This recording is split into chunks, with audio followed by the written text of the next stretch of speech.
My name's Ali. I'm a recovering addict. And I want to thank the convention, Pearl in Recovery, for asking me to come out and share my experience, strength, and hope on acceptance, love, and faith. I want to thank Danny for sharing. I'm a grateful member of Narcotics Anonymous. I'm gonna be honest with you guys. I'm kind of tired. I really wanted to sit, but the room is like just too bugged out for me, man. There's like the acoustics are crazy in here. The guy behind us is like yelling, and there's stars all over the ceiling. It's like, what is actually going on, you know? But I appreciate you, Danny, for sharing. You touched on a lot of good things that I identify with, and you know, as mentioned, I'm from the. You guys are gonna kill me for this. The better part of New Jersey, northern New Jersey. Look, you know, I'm like the proudest North Jersey member you'll ever meet, like, cause it's deep for me, because you know I've gotten clean and stayed clean in the same places I used at, right? Like I tried geographic changes, right? Like when I got here, you know, at the end of the road, right? And the group IP tells us it's not you know, important to dwell excessively on war stories, because we all know what it was like to use, right? Like the suggested meetings tell us it doesn't matter what or how much we use, who our connections were, just X, Y, Z, but what we want to do about our problem, how we can help, right? And you know, Danny alluded to it, right? Like drugs is the most obvious symptom of my disease, right? But I don't ever want to get to a point where I downplay that drugs, right? Like literature is like so on point and clever. Like drugs turned me into the person I didn't want to be, right? Like when I got, I started making NA meetings at 20 years old, man. When I got here, and I was, you know, making another, you know, Superior Court appearance at 595 Newark Avenue in Jersey City, New York, for the umpteenth time. It wasn't because I had a problem with shopping. It wasn't because I had a problem with women. It wasn't because I had a problem with eating. It was because I had a problem with drugs, right? And like I always got to keep that upfront and personal, right? And I don't, you know, I have practiced a program of complete and total abstinence, right? Like for a hot minute, man. You guys could tell, you know. I'm sure some people will tell me after the workshop that you know, I'm younger than their youngest and whatever. You know, I turned 35 years old in July, and you know, I'm working on my 12th year clean. You know.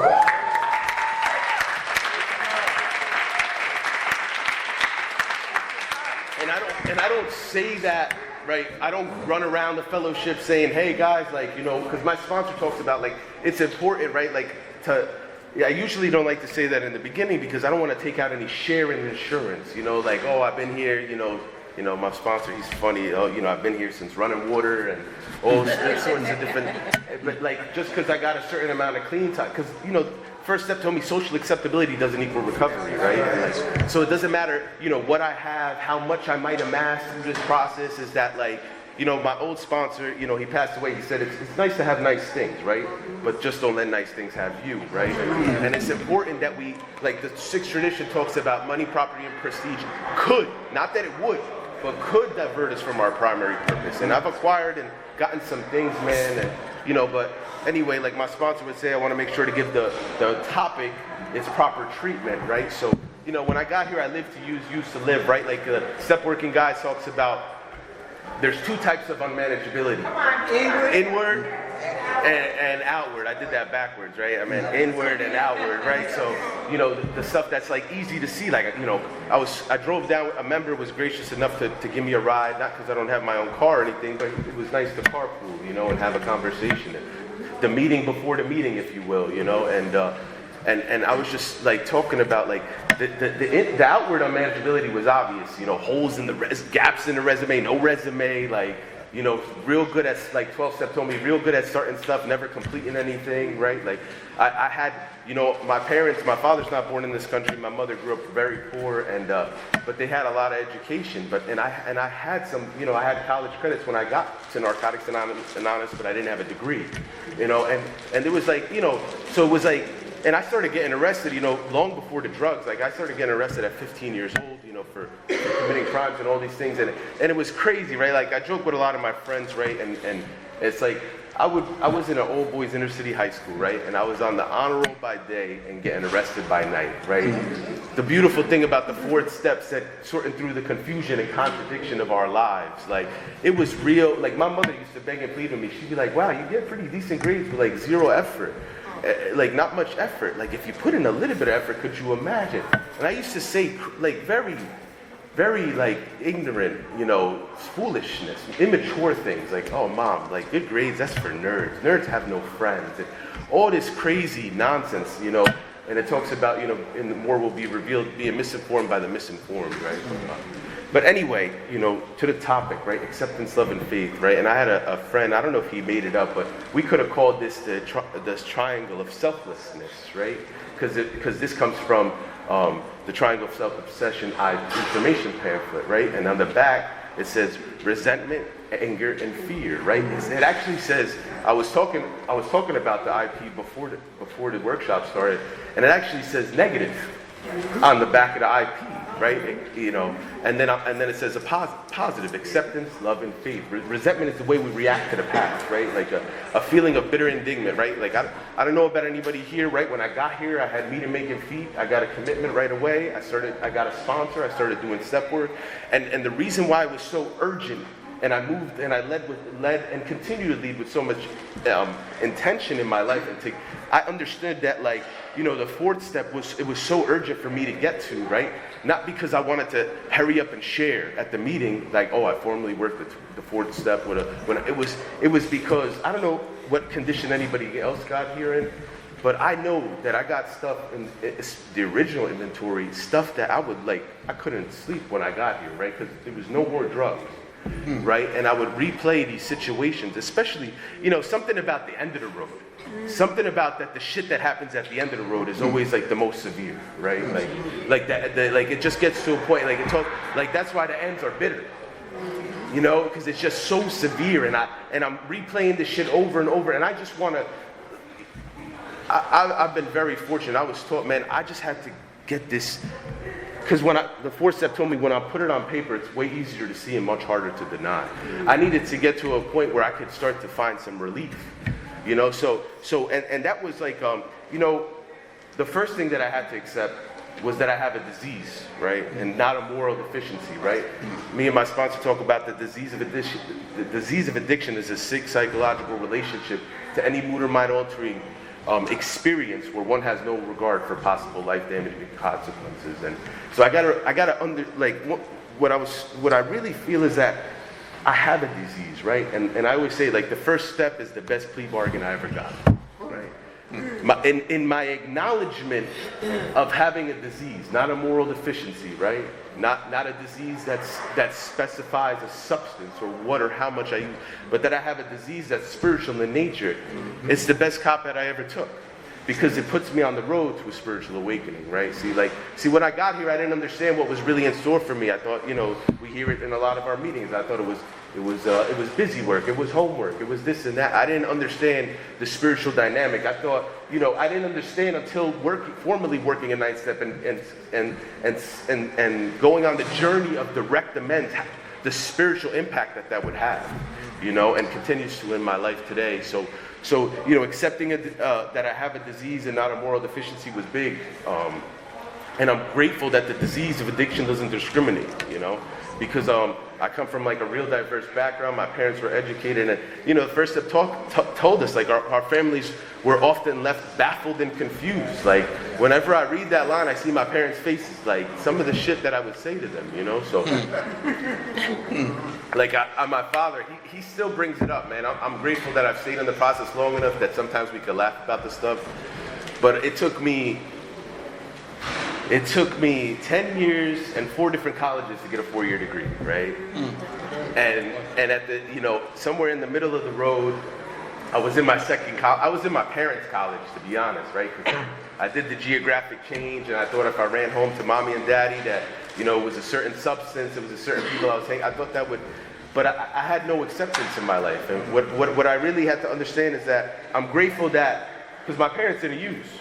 So I'm grateful that the disease doesn't discriminate and that it's a disease and not a moral deficiency, because my father's born in the Middle East, my mother's Puerto Rican, and like they really just, I mean, there were so many things, like literature told me, I tried countless remedies, new lovers, change substituting one for another, did everything and nothing worked, you know. So I remember, you know, coming to NA and things like that and getting a sponsor, so I moved with urgency, and I believe still I have to understand the full measure of the disease. I think Welcome to NA talks about that the disease is only, in NA literature, is only described with the word insidious once. Excuse me. And my sponsor says, because it could be fully manifested in my life before I even realize it, right? And one of the things is where I'm at in the here and now, in the acceptance piece, right? Like last weekend I was under the weather, man, like, and then the weather was actually under, right? Like the weather was crazy. So like, you know, I didn't get to go to the gym all week, right? And I'm like, you know, I'm real committed. This is a part of my life, like the health and wellness. I had to really bring it up a tier, bring it up a notch, right? And the crazy thing is, right, because acceptance, love, and faith are principles, right? And it talks about and how it works. There's one thing more than anything that will defeat us in our recovery. This is an attitude of indifference or intolerance for spiritual principles, right? And what's crazy, right? It was the summer, right? And a close friend of mine, he's not in the fellowship, he's a great guy, he's got a heart of gold, right? And he's a great guy, you know, his family, but they're very hospitable when you come to their house, right? And my friend, he called me in the middle of the summer, or I hadn't heard from him a couple of days, I called him, and we get in contact, and he tells me he's laid up in a bed in New York Presbyterian, right? And he's like only got 2 or 3 years of age on me, right? Because I'm 35, he's like 37, 38. Right, so I'm at my friend's pool right up the road from him, right? So I was like, so he said he was in the hospital, so I said, you know what, I don't want to be overbearing, I don't want to be too pushy. When he gets home, I'll go pay him a visit, right? And when I get there, and he's had a roller coaster of different health problems too, right? So I ran to the store, got him some balloons, just like we do in NA when somebody celebrates, right? I don't want to go to his house empty-handed. And when I get there, right, he can't move his arm. This is a 38-year-old dude. Can't move his arm. He's got a cane, and he's paralyzed on the whole right side of his body, right? And I sat with him and his family for about an hour or two, and when I left there, something changed in me, right? Like I was like, so when we sat down, I said, yo, T, what happened, bro? How did this happen to you? He said, Ali, they told me it was because I'm not eating right. My blood pressure is high. I'm eating all these fatty, high cholesterol foods. So when I left there, I'm telling you, something changed in me, right? And I know that that this was all a matter of acceptance, unraveling in real time. I said, I think it was like maybe half a week later, I hauled my ass straight to the nearest gym. I said, I need a membership. And I love my boy, I ain't trying to put him down, but I will not end up in his condition. I'm just not. You know, because part of, you know, making meetings, right?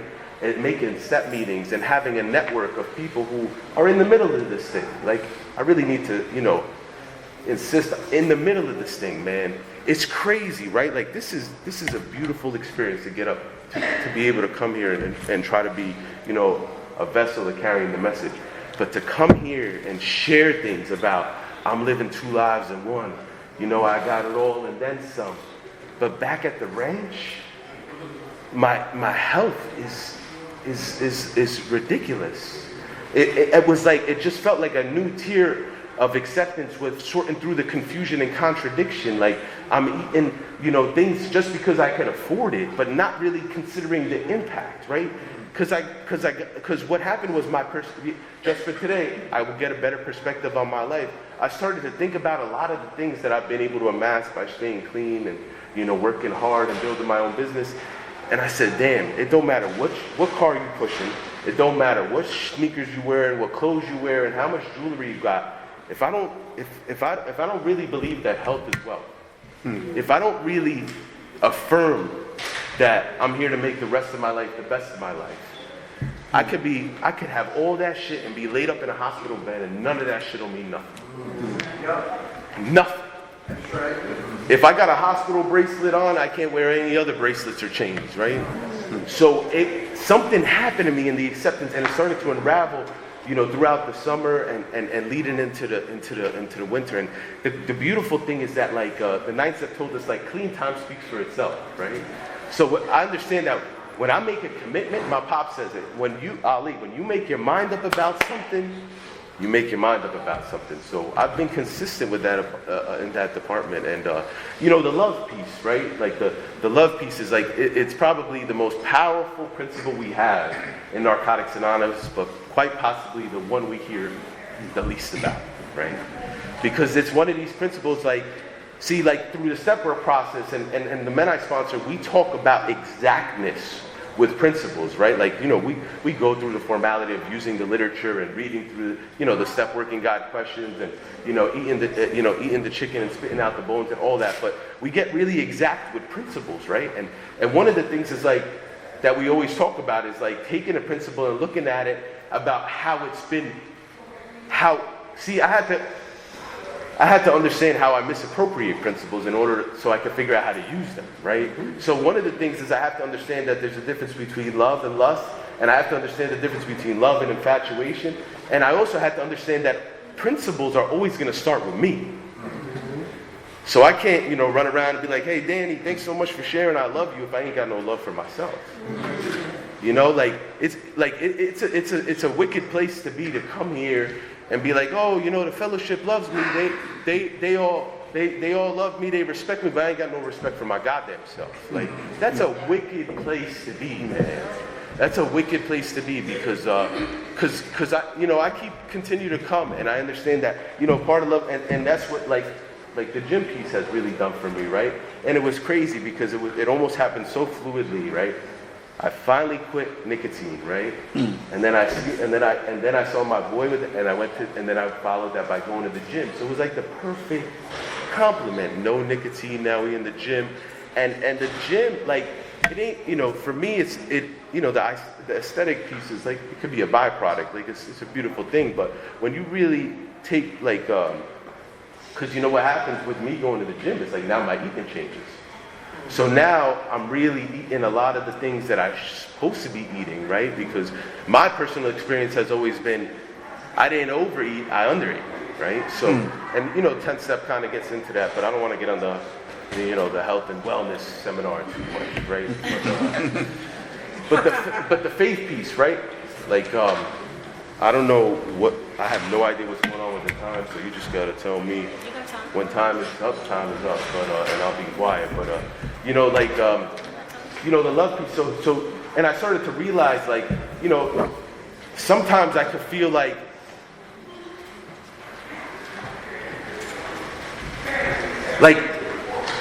so I started to build this, and see, through the step work process, I didn't have, it's not that I don't have any issues, but there's some issues that I realized I didn't have, right? Like, it talks about the 4-step being a positive, negative inventory, right? And there's a lot of issues that I realized I didn't have, and I continue to unravel in daily inventories, right? But it's interesting because as I continue to garner this relationship with love, right? And I'm constantly find myself reevaluating the people I have in my life, right? Because I had to realize, and it's not a matter of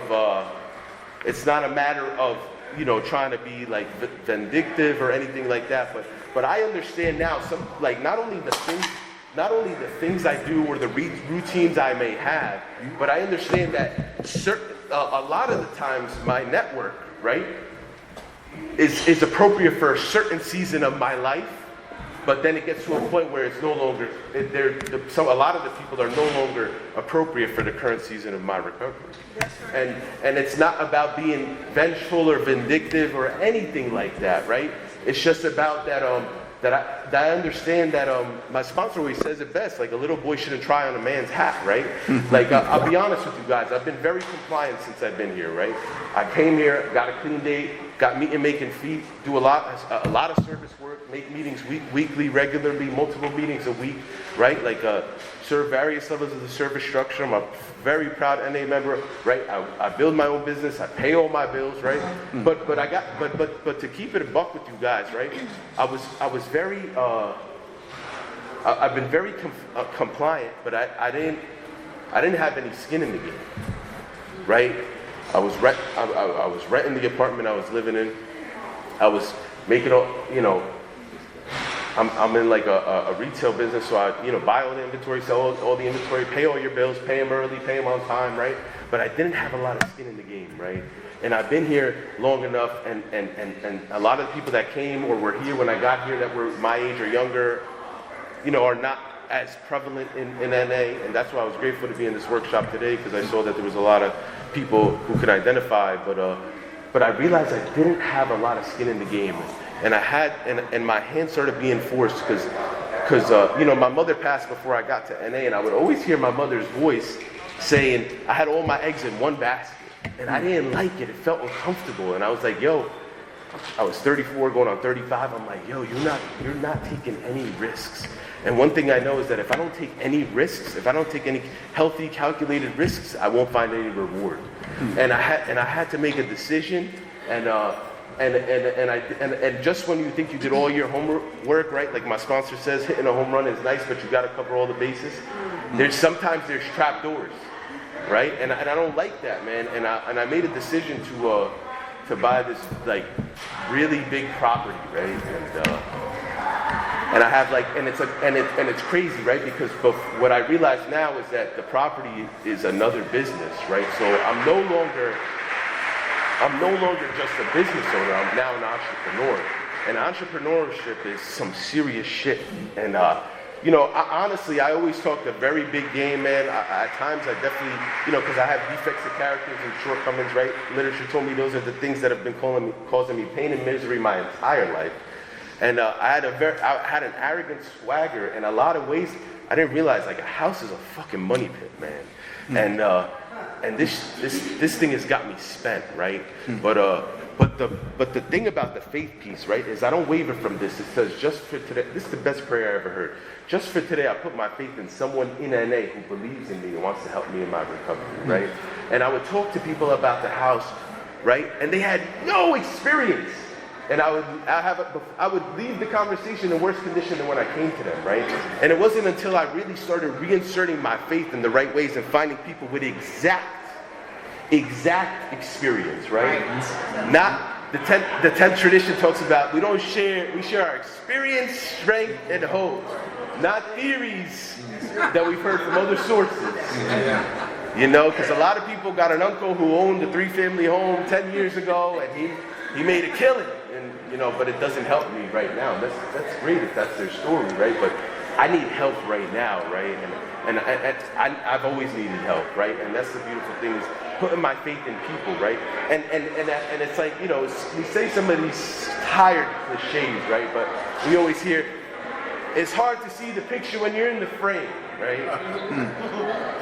And that just dawned on me right now. See, sometimes I just got to shift my perspective and get a better perspective on my life. The crazy thing is, I came to Narcotics Anonymous and on food stamps, right? Welfare, check systems, the whole gamut, right? And, I've been able to stay here and really I'm living 2 lives at once. So when I shift my perspective, I realize I'm really playing with house money, right? Like, people always say, like, it didn't have to be this way. Like, it almost wasn't this way, right? Like, it almost wasn't. It was like, I got here by the skin of my teeth. So I realize now that I just got to continue, right? Like principles are a daily thing, man. Like, it's just like meeting making, right? I got to make a meeting, and then I got to make some more. And, the more I keep coming, man, the more I start to realize, like Danny shared, you couldn't have said it better. It really does get greater later, right? Like it's important for us to shower. 12-step talks about we've been thrusted together like survivors of the same near fatal catastrophe, right? Like I feel like I owe this to the fellowship, right? Like it's so important for me to constantly reinforce to the people in the fellowship that like, yo, if you're young and you're in your 20s and you got here, your life is not over.